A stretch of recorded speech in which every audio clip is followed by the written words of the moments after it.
इसी तरह अज्ञानी और मूढ़ बने रहे तो हम अपने उद्धार का, अपने कल्याण का साधन कब करेंगे? माया और संसार के भोगों का मोह आत्मा के प्रकाश को वैसे ही छिपा देता है जैसे काला बादल सूर्य के प्रकाश को। विषय वस्तु व्यक्ति में आस्था दुख का मूल कारण है।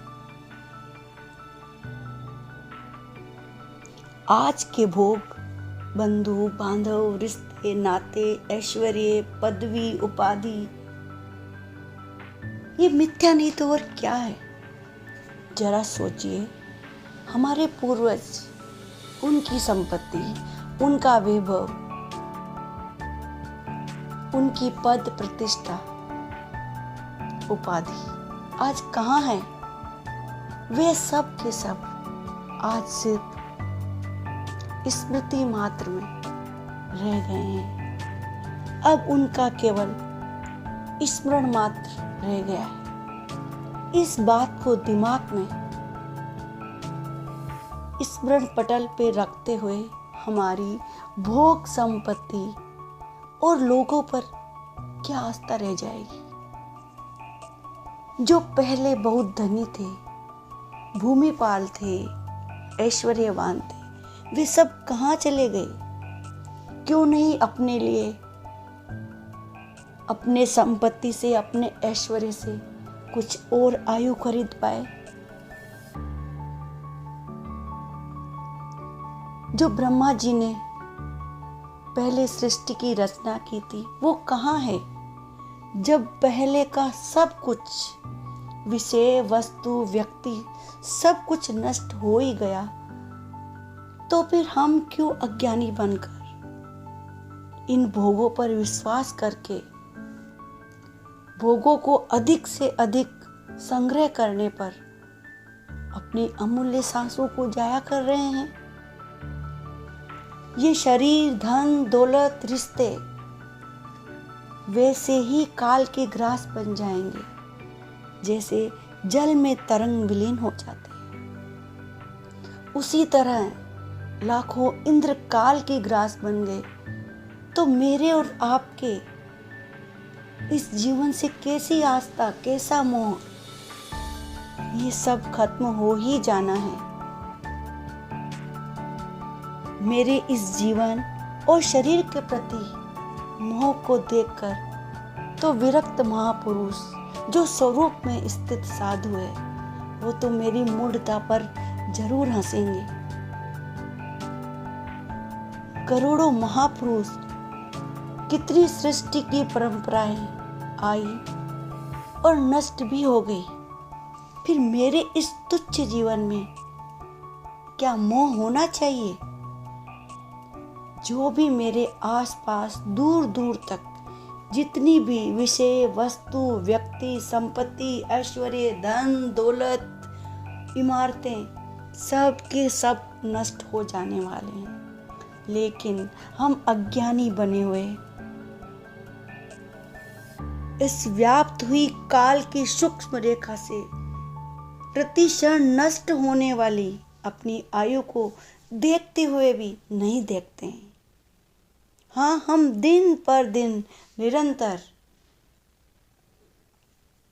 आते हुए और जाते हुए यानी जन्मने और मरने वालों को देखते हैं, फिर भी आज तक एक दिन भी ऐसा नहीं देखा जिसमें हमें ऐसा लगा हो कि हम भी नष्ट हो जाने वाले हैं। हमारी ये धन संपदा ऐश्वर्य ये भी नष्ट हो जाने वाला है। रहने वाला है तो सिर्फ राम नाम जप। इस सत्य परमात्मा हम साक्षात्कार नहीं कर पाते हैं। हम सभी ने इस संसार में सुख और दुख देखे हैं और महान दुखों में और सुख के चक्कर में फंसते ही चले जा रहे हैं, जो नित्य नहीं है, हम सब जानते हैं। फिर भी आज तक एक भी दिन ऐसा नहीं देखा जिसमें हमें ऐसा लगा है कि हम भी, हमारी भी धन संपदा, रिश्ते नाते सब नष्ट हो जाने वाले हैं। सत्य परमात्मा का साक्षात्कार नहीं कर पाए हैं। एक नाम, राम नाम जप ही सत्य है। हम सभी ने इस संसार में सुख और दुख देखे हैं और दुखों में और सुख के चक्कर में फंसते ही चले जा रहे हैं, जो नित्य नहीं है, हम सब जानते हैं। फिर भी जीवन के इस मोड़ पर भी जहाँ हम उम्र के उस पड़ाव पर पहुंच गए हैं, वहां पहुंचकर भी हम भोगों से विरक्त नहीं हो पाए हैं। जिन जिन सुंदर वस्तुओं, घर, मकान, सुंदर रिश्ते में हमारी आसक्ति बंधी है, वे सब धीरे धीरे हमसे छूटते चले जा रहे हैं। कभी किसी प्रिय का शरीर छोड़ जाना, किसी इमारत का, किसी प्रिय वस्तु का टूट जाना, जहाँ जहाँ पर भी हमारा मोह है, मोह ने बांध रखा है, वहाँ वहाँ परिणाम में बार बार दुख को ही भोगना है, बार बार दुख को ही प्राप्त होना है। लेकिन मजे की बात तो यह है, हम सब कुछ जानते हुए भी नए नए भोग और भोगों को भी बार बार भोगने की जो तृष्णा है, क्योंकि भोगने से नहीं, भोगों में आसक्ति मिटाने से ही कामना और वासना मिटेगी। हमें सब पता होते हुए भी हम नए नए रिश्ते बनाते हैं, नए नए 1 से 2 घर, 2 से 4। अगर हमें प्रभु ने ऐश्वर्यवान बनाया है तो उस धन संपत्ति को सही जगह पर परमार्थ में खर्च करें, तो वो चीज परिणाम में हमें सुख दे, आनंद दे सकती है। लेकिन हम तो संग्रह में ही अपनी पूरी ऊर्जा और अपनी अमूल्य आयु खत्म कर रहे हैं। अगर हम इसी तरह अज्ञानी बने रहे तो अपने उद्धार का, कल्याण का साधन कब करेंगे?